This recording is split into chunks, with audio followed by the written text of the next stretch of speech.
kulanti wanaagsan daawadayaasha qiimaha badan kuna soo dhawaada barnaamijkeena caawi ciyaaraha maxaa ka cusub fadlan haddii aad tahay saaxiib nagu cusub janaalkayga subscribe sar like iyo share iyo comment kama marno barnaamijkeena waxaan diiradda ku saari doonaa arrimaha transferka ama suuqa maadaama bishan janna ay gabagabo ay ku dhowdahay qodobka koowaad waxaan ku bilaabaynaa kooxda Arsenal ee ciwaanada heesta kadib markii ay naadigan gacanta kusoo dhigan daafac ugu dambeyntii waxayna soo heleen daafac Isbaanishka lagu magacaabo Pablo Mari oo dabcan haatan tijaabo caafimaad ku maray garoonka Emirates sida shaaca laga qaaday ciyaaryahankan wuxuu ka soo tagay kooxda Flamingo ama ku soo dhiibeen Gunners-ka markuu anfacna toos ay u iibsan doonaan ninka lagu magacaabo Pablo Mari oo dabcan hadda ka hor ku sugnaan jiray gudaha Ingiriiska maruu ka tirsanaa kooxda Man City 26 jirkaan macna Arteta si wanaagsan ayuu u yaqaanaa sababtoo ah Man City ayuu ka tagay wuxuuna ku biiray xagaagii hore kooxda Flamingo sidaa darteed ciyaaryahankan wuxuu dib ugu soo laabtay gudaha Ingiriiska Pablo Mari waxaa la arkay asagoo ku sugan kooxda Arsenal daafacan tayada wanaagsan wuxuu caawin doonaa kooxda Mikel Arteta maadaama dhawaanaha dhibaato dhanka daafaca dhex ay qabeen ciyaaryahankan tayada wanaagsan 6 bilood oo kaliya ula joogo kooxda Flamingo wuxuuna ka caawiyay dabcan ku guuleysiga Copa Libertadores iyo horyaalka Brazil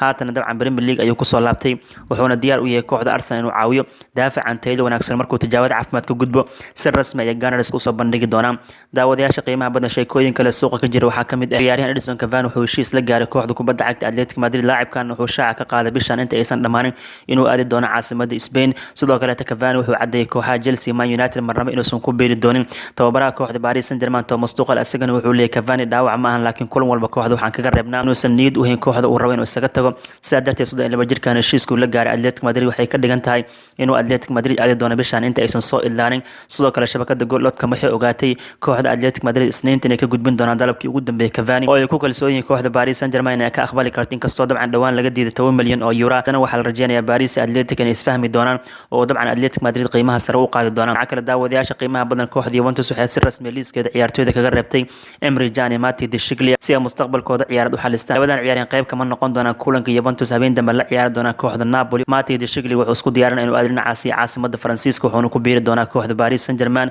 taa beddelkeeda Juventus waxay heli doontaa ayagan Levan Karzawi oo labadan ciyaaryahan ay dabcan isku bedelanaya sidoo kale Emre Can asigana wuxuu isku diyaarinaa inuu aado dhankaasi Bundesliga Jarmalka ayadoo la sheegay kooxda FC Bayern Munchen ama inay ku qaadan rabto ciyaaryahankan hore wuxuu kaga tirsanaan jiray kooxda Munich markaana dib ayuu ugu laabanaya sidoo kale shabakada Sport Bild waxay leedahay kooxda Borussia Dortmund ayagana qalqaalo xooggan ay ugu jiraan sida ay Can gacanta ugu soo dhigi lahaayeen silmada Everton kama marno waxay ka dhigan tahay marka Juve in Can iyo Deshiglia ay dabcan ka reebeen kulanka Napoli si labadan ciyaaryahan mustaqbalkooda ciyaarad u xalistaan dhinaca kale daawadayaasha qiimaha badan sheekooyin kale xiisaha badan suuqa ka jira waxaa kamid ah rugcada David Silva oo dabcan dhamaadka xilli ciyaareedkan kooxda Man City macsalaameyn doon wuxuu ka dhawaajiyay inuu iska diiday fursad ugu biiri karo kooxaha Real Madrid iyo Barcelona markuu ku sugnaa naadiga Valencia wuxuu leeyahay waxay ii tahay sharaf weyn 10 sano inaan kooxda Man City ku suganahay guulo dahabina aan la qaybsaday ciyaaryahankan waliba wuxuu leeyahay araga laba jeer ayaan iska diiday kooxda Madrid inaan ku biiro mar wuxuu jiray 12 sano dabcan xilligaas loo bandhigay kooxda inuu ku biiro Los Blancos laakiin wuu iska diiday haddana markuu noqday ciyaaryahan saameyn la kooxda Valencia ka dhex muuqday sanadii 2010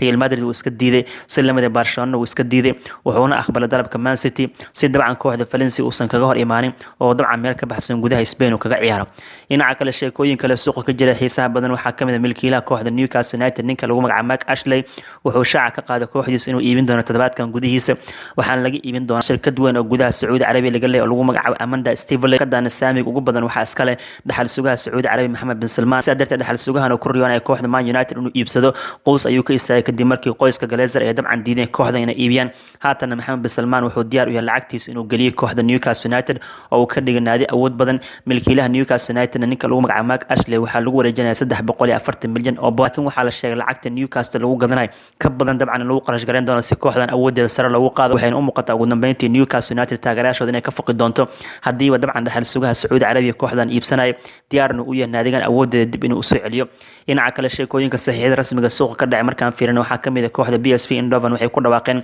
inay gacanta ku soo dhigeen wiilka Brazilianka 18 jirka lagu magacaabo Luis Felipe waxayna ka soo qaateen kooxda Cortiba wiilka mustaqbalka wanaagsan leh hore ayuu dabcan kooxda PSV Eindhoven mar u imaaday wuxuuna markaas qayb ka noqday kooxda 19 jirada PSV Eindhoven kadib wuxuu ugu laabtay Koonfur America laakiin haatan kooxda Cortiba soo canbixiyeen PSV Eindhoven dib ayay u soo ceshteen kooxda koowaad ee PSV ayaa lagu daray wuxuuna qalin ku duubay contract gaaraya June 2023 dhinaca kale sheekooyin kale suuqa ka jira waxaa kamid ah kooxda Barcelona waxay fasaxaysaa wiilkeeda lagu magacaabo Carlos Perez wuxuuna ku dhawaa ku beeritaan kooxda AS Roma ama ku qaadanaysay laakiin haatan Barcelona way hakiyeen socdaalkii Perez oo ku aaday Roma sida ay Mundo Deportivo daawacaysa kadib markii kooxaha FC Bayern Munchen iyo Borussia Dortmund ay Barcelona soo xiriireen waxayna diyaar u yihiin 22 jirkan lacag kaash inay ku iibsadaan waliba labadan koox kooxda Jarmalka waxay diyaar u inay bixiyaan lacagaha Barcelona ay ku doonayso Carlos Perez oo lagu qiimeeyo 25 milyan ilaa dabcan 30 milyan oo euro dhinaca kale daawadayaasha qiimaha badan sheekooyinka suuqa ka jira waxaa kamid ah kooxda Milan waxay ku dhawday qaadashada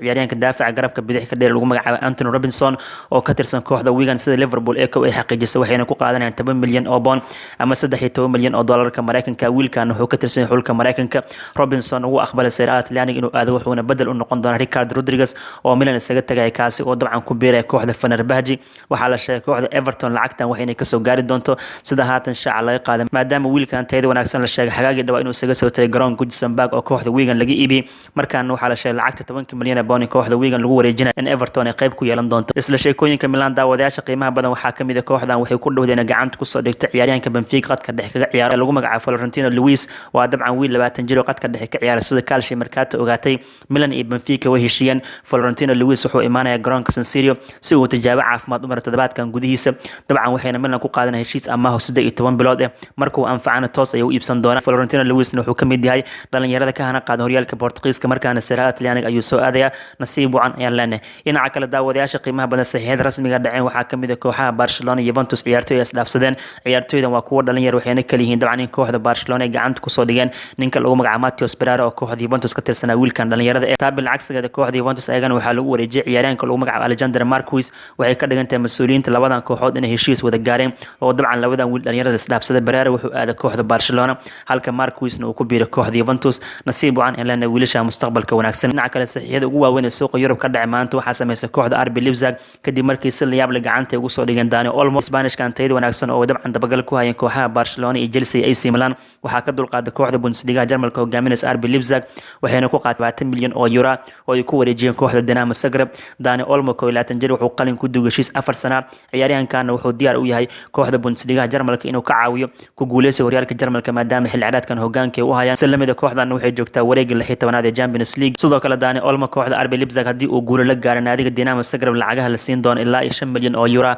oo dheeraad ayaa lagu wareejin doonaa dhinaca kale daawadayaasha qiimaha badan sidoo kale saxiixada rasmiga suuqa ka dhacay waxaa kamid ah ciyaaryahanka lagu magacaabo Joseph Vallejo oo kooxda Real Madrid iska leedahay waxaa amaah lagu siiyay naadiga Deportivo La Corona oo horyaalka heerka labaad Spain ciyaarto Joseph Vallejo waxay Real Madrid dhawaan ka soo celiyeen kooxda Wolves oo dabcan bilowgii xil ciyaareedkan amaah lagu siiyay laakiin daafacan tayada wanaagsan Premier League uu ka soo muuqan waayay kooxda Wolvesna Janis ayay siin waasay saddex Real Madrid dib ayay u soo ceshteen Vallejo waxayna haatan siiyeen kooxda Deportivo La Corona oo boos joogto siin doonta inta xil ciyaareedkan ka harsan dhinaca kale daawadayaasha qiimaha badan kooxda Inter Milan ugu dambeyntii waxay sheegeen Oliver Giroud inay isfahmeen ciyaaryahankan tayada wanaagsan isniinta ayuu si rasmi kooxda Inter Milan ugu biiri doonaa Inter Milan waxay Chelsea ku wareejinayaan 5 milyan oo euro kadibna waxay gadaal ka bixin doonaan 1 milyan iyo bar oo euro dheeraad ah hadii kooxdan guulo u la gaaro sida Gazzetta dello Sportivo ay qorayso sidoo kale Oliver Giroud Inter Milan sanadkii waxay siin doonaan 4 milyan oo euro wuxuuna qalin ku dugaya contract 2 sano ee Franciscan tayada wanaagsan ugu dambeyntiina Inter Milan iyo Giroud waa isfahmeen sida warbaahinta Talyaaniga ay leeyihiin dhinaca kale daawadayaasha qiimaha badan isla sheekooyinka kooxda Inter Milan waxaa kamid ah kooxdan waxay ka dhawaajeen hadii ciyaaryahankooda qadka dhexe ay ka dheelay Matheus Fassino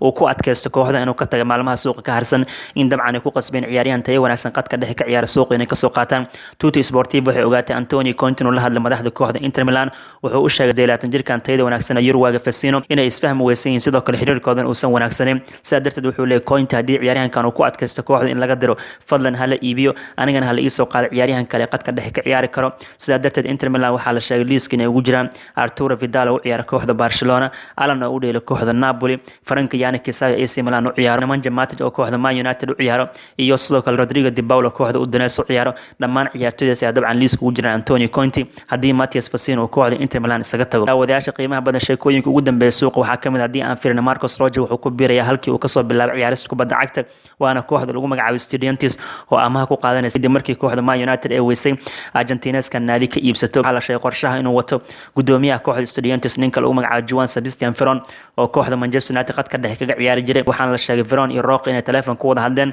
Roque wuxuu aqbalay amaah inuu ku soo aado kooxda Estudiantes Manchester United dabcan waxaa culays xooggan ku hayay 29 jirkan oo contractigiisa 18 bilood kaga harsan koox ka qaadatana way weysan yihiin toddobaad kastana wuxuu ka qaataa 100,000 oo pound ciyaaryahankan tayada wanaagsan haatan waxaa la sheegay Estudiantes ay dabcan lacagahaas qayb kamid bixin doonto waxaana xusud badan kooxda Estudiantes inay soo barbaaris Marcos Rojo kadibna wuxuu u ciyaaray dabcan 43 kulan intii u dhaxaysay 2008 ilaa 2011 kadibna wuxuu ku biiray kooxda Spartak Moscow daawadayaasha qiimaha badan sheekooyinka ugu dambeeyay suuqa markaan fiirin waxaa kamid ah Edward Wood mas'uulka ugu sareeya kooxda Man United suuqa u qaabilsan wuxuu rabaa culayska taageerayaasha ay ku hayaan inuu ka jawaab celiyo mas'uulkan wuxuu ogaaday dabcan kooxda bisha Febraayo kulanka Man United ee dabcan garoonkeeda Old Trafford Wolves kula ciyaari doonto Premier League ka tirsan in dabcan rabshad xoogan iyo mudaharaad xoogan banaanka Old Trafford ka dhici doono oo lagu diidan yahay maamulka Man United si arrinkaas kaga hortaga majalada Express waxay leeyihiin Edward Wood haatan wuxuu rabaa si degdeg kooxda inuu ku keeno Bruno Fernandes asagoo dabcan kooxda Lisbon ku qalqaaliyay inay qaataan 50 milyan oo bond iyo sidoo kale 15 milyan oo bond gadaal ka bixin doonaan waxayna u badan tahay dabcan maalmaha nagu soo fool in Bruno Fernandes arrinkiisa uu soo ilaan doono sidoo kale sheekooyinka Man United waxaa kamid ah kooxdan waxay liiska ku darsadeen Marcelo Bielsa macalinka Argentineska waa aragga ee hogaamiye kooxda Leeds United waxaana haatan loo arkay mas'uulka ku haboon inuu garoonka Old Trafford qabto waa haddii dabcan maamulka Man United isku raaca markuu xil ciyaareedkan soo ilaado in Ole Gunnar Solskjaer laga raacdeeyo kooxda Ole wuxuu shaqadiisa ku weyn karaa haddii Man United xil ciyaareedka dambe Champions League ka soo muuqan wayso wuxuuna haystaa macalinkan laba fursadood fursadda koowaad waxay tahay dabcan inuu ka mid noqdo afarta kooxood ee EPL ugu sareeyo haddii taasi u soo gali waasna fursadda labaad waxay tahay ku guuleysiga UEFA Europa League oo Champions League uu ku heli karo haddii labadaas arin uu waayo macalinkan albaabka ayuu ka degi doonaa daawadayaasha qiimaha badan guud ahaan barnaamijkeena caawa ciyaaraha maxaa ka cusub intaas aan kusoo idlinana fadlan fikirkeena ka dhiibto qodobadii aan soo qaadanay haddii aad tahay saaxiib nagu cusub janaalkayga subscribe saar like iyo share iyo comment ka marno asalaamu calaykum waraxmatullaahi wabarakaatu